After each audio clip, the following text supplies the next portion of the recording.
up and really prove that they are a proper title contender and go to Stamford Bridge and put on a show, they fell short. Yeah, I think they did. I think in some ways, you give credit to a Chelsea side that, going against Arsenal toe-to-toe, who know that they can score goals, who believe that they could win that game yesterday. But I think it was 2 years ago, I remember watching Arsenal dominate like a physical game against Chelsea. And I thought, wow, that's impressive, because for all the flaws that, we've sort of levelled Arsenal in the past, one of the biggest ones was that we felt that they were soft. So going to places like Stamford Bridge and getting a result, that was big for them in their progression. But as we saw yesterday, I made the point about Man City and players being unavailable. I look at the Arsenal side and the starting 11 that's out there, it's a very familiar side. You've got Rice, you've got Partey, you've got Odegaard back, who's probably not, fully fit at this moment in time.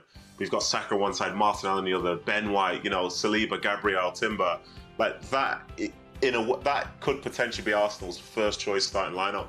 So you'd like to think that if they're to be title contenders and winners, they go to Chelsea and get a result, not least of all because it's, just winning a game of football, but the context around how well Liverpool are doing now, and the fact that Arsenal have already played Liverpool and they've only got one more chance to do it, and that game is going to be at Anfield. I thought Arsenal at this stage would have probably been 5-6 points ahead of where they are at this moment in time. I was one of the ones that believed at the start of the season this was going to be their year. And yes, maybe the way that Liverpool are playing have shocked people, but this Arsenal side, they're set. They've spent the last 2 years trying to win the Premier League title and coming very close last year. So for them to go to Stamford Bridge in a moment where they're not in the best form, after losing in midweek to Inter, and some people say, they deserved it, but in fairness, I thought they were a better team against Inter and were unfortunate to not take some of those opportunities they had. I fancied them to win because that's what I thought that they were in this moment in time. But unfortunately for them, they've dropped more points, and Liverpool, with that massive gap now, it's going to be extremely tough to catch them anytime soon. The thing is, Arsenal could go on a real run. Obviously, they could win every game between now and the end of the season, and they'll probably be champions. But there just is a feeling that they can't put that run together. Is that fair? Yeah, that spark is missing that they've had previously. And what is it? Why is it missing? It's form. Listen, you can go through their side.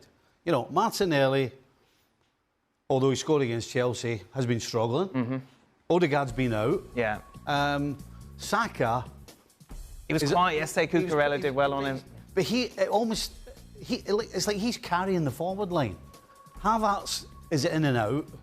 I mean, Partey is Partey. Declan Rice hasn't been the same this season, and he's playing with a broken toe. They've had suspensions, they've had injuries defensively. I mean, so everything seems to be going against Arsenal.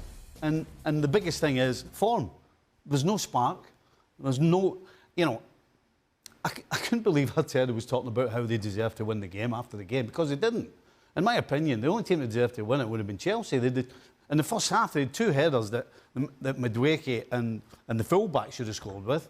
So there's no spark. Yeah. They're strong. Malagusto, yeah. They're strong. Yeah. They're competitive, but there's no edge to them. What's interesting, what that graphic kind of proved, you think of the great teams, whatever. Once you're 1-0 up, that's it.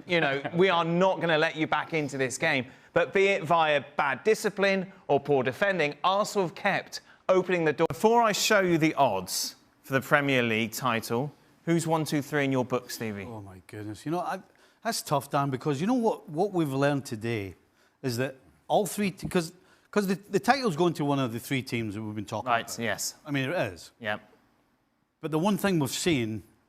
Not just today. I think today just cemented it. All three teams have got flaws. OK. So to my question? Oh, jeez. City's still the team to beat. Right. He doesn't want to say it. City's still the team to beat. City favourites? Who's second favourites? I think you've got to say Liverpool are second favourites and Arsenal third. Let's take a look then at how the bookies have things set as it stands after those results today. Liverpool, of course, sit top of the table. And indeed, it is right, Stevie. Manchester City are your favourites just over Liverpool. Arsenal then coming up now, very much the outsiders, 7 points away. I'm afraid we didn't put... Well, you do know I like a percentage, Dan.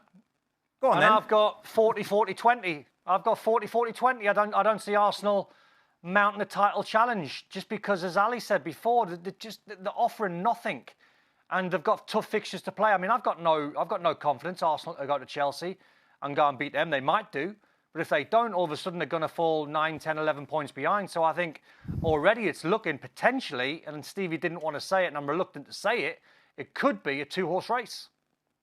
By the way, he didn't give you who's winning. 40-40-20 doesn't quite work. Well, that's very good, Ali. just Well saying. done. Yeah. Who's winning the league, Don? Ben's job.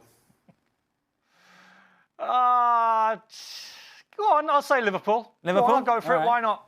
Yeah, Liverpool to win the league, 2 points clear. Very convincing. Who have you got winning? You've got City because you went favourites, yeah. City's a team to beat. Ali? Manchester City. Yeah.